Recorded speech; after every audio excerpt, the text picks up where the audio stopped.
Bonjour. Entrons directement dans le vif du sujet. Nous allons examiner l'architecture et le développement des mécanismes de défense en adoptant un point de vue strictement clinique. Cette présentation s'appuie sur une lecture structurelle du psychisme face à l'adversité. L'objectif est d'exposer une méthodologie d'observation rigoureuse qui s'avère indispensable en thérapie pour éviter tout risque de retraumatisation. Pour structurer cette analyse, nous suivrons 5 axes principaux. D'abord, le renversement du regard, suivi de l'intelligence originelle, puis la lecture en 3 couches, l'analyse du décalage contextuel, et nous terminerons par l'approche clinique en pratique. Abordons donc la première partie, qui concerne le renversement du regard, ou comment passer de l'idée de pathologie à celle d'adaptation. Il est crucial de bien comprendre le changement de paradigme qui s'opère actuellement dans la pratique clinique. Historiquement, l'approche symptomatique observe les phénomènes sous l'angle du déficit. On cherche un trouble à corriger, on identifie une résistance qu'il faudrait lever ou un comportement jugé pathologique.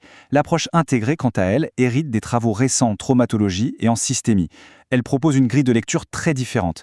Les phénomènes ne sont plus des erreurs du système, mais une intelligence adaptative à reconnaître.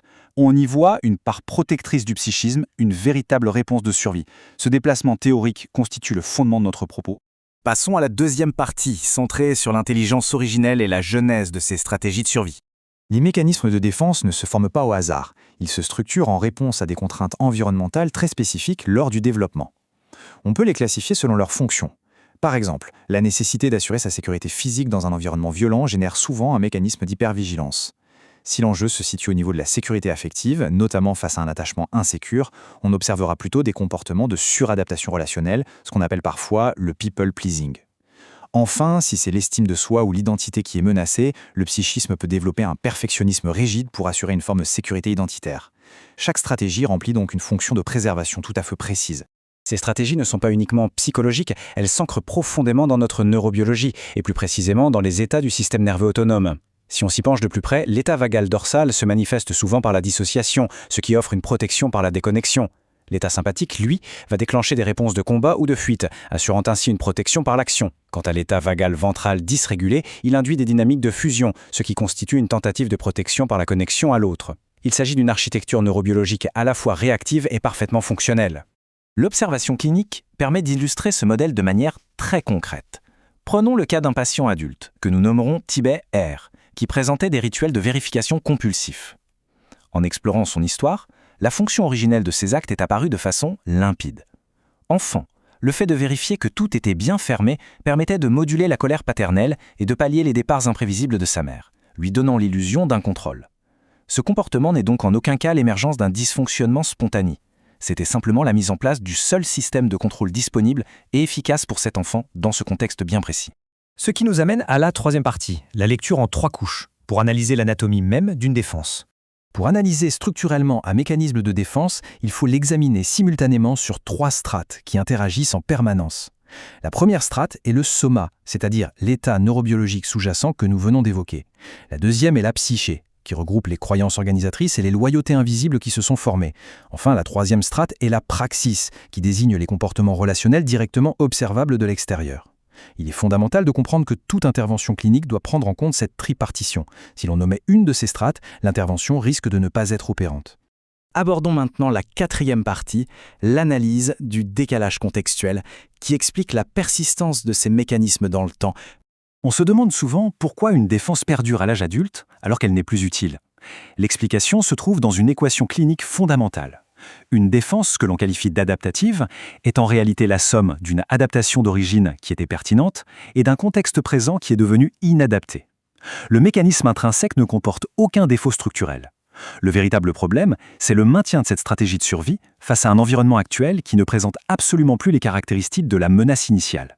On peut détailler ce processus de généralisation traumatique à travers les 3 dimensions vues précédemment. Sur le plan du soma, le système nerveux autonome reste structuré pour une alerte chronique, même si une sécurité neurobiologique est désormais possible dans le présent. Sur le plan de la psyché, la croyance d'un danger imminent persiste alors que les faits montrent qu'elle est devenue obsolète. Et sur le plan de la praxis, le comportement défensif continue d'opérer, ce qui génère un coût psychique et relationnel souvent très lourd pour l'individu. En résumé, le système nerveux applique avec une grande rigueur des règles qu'il a apprises sous la contrainte, mais sans actualiser les données de la réalité présente. Le cas de Luc, B, qui consulte pour une anxiété généralisée, illustre parfaitement ce décalage. L'entretien clinique révèle que son hypervigilance s'est forgée vers l'âge de 10 ans face à des figures d'autorité aux réactions imprévisibles. Or, lorsqu'on analyse son environnement actuel, le patient le décrit comme complètement différent. Stable et sécurisant, avec une vie de famille et professionnelle paisible, cet environnement ne requiert plus aucunement ce niveau d'alerte. Le trouble anxieux observé n'est donc que l'expression d'une part protectrice qui ignore que l'environnement a été modifié. Ce constat nous conduit à notre 5e et dernière partie. Comment appliquer cette approche clinique en pratique et quelles sont les phases d'intervention? La méthodologie thérapeutique, dans ce cadre intégré, se déploie en 3 phases très strictes. La première étape consiste à identifier la défense sans la pathologiser. Le clinicien repère le mécanisme sans jamais l'étiqueter comme un symptôme déviant. La deuxième étape est l'exploration de l'intelligence originelle. Le but ici est de révéler au patient la fonction protectrice initiale de sa stratégie. Enfin, la troisième étape est l'analyse du décalage contextuel, pour permettre au patient de constater de façon objective l'écart majeur entre le contexte d'acquisition de sa défense et sa réalité présente. Ce protocole systématique est notre meilleur outil pour prévenir les risques de retraumatisation. Pour conclure cette analyse, il convient de retenir un principe central de la dynamique psychique. Une défense reconnue peut évoluer, tandis qu'une défense confrontée se rigidifie. Ce que l'approche traditionnelle nomme fréquemment une résistance thérapeutique n'est bien souvent que le renforcement d'une part protectrice, qui réagit face à ce qu'elle perçoit comme une confrontation non sécurisante de la part du clinicien.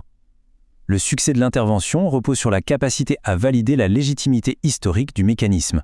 La question n'est plus de chercher à briser une résistance. Il s'agit plutôt d'établir un dialogue avec une protection qui n'a pas encore réalisé que la guerre est terminée.